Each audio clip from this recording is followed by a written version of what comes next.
नमस्कार, मी Shivaji Kamble SK news चॅनलमध्ये आपले स्वागत आहे। मोदी हटाव देश बचावच्या घोषणांनी दिल्ली दणाणून गेली आहे। सोमवारच्या संसद मार्चसाठी देशाच्या कानाकोपऱ्यातून लाखो युवा जंतर मंतरवर दाखल झाले आहेत। आणखी येतच आहेत। रात्री जंतर मंतरवर जमलेल्या युवकांनी मोदी हटाव देश बचावच्या प्रचंड घोषणा दिल्या, तर उत्साही तरुणांनी पोलिसांनी लावलेले बॅरिकेड्स उखडून टाकले।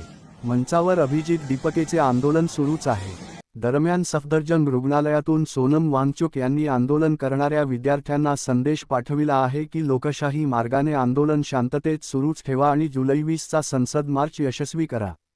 वांगचुक यांचे उपोषण रुग्णालयातही सुरूच आहे। आता मोदी सरकारचे काउंटडाऊन सुरू झाले आहे। येणाऱ्या 24 तासात काय काय घडामोडी घडतात याकडे सर्वांचे लक्ष लागून आहे।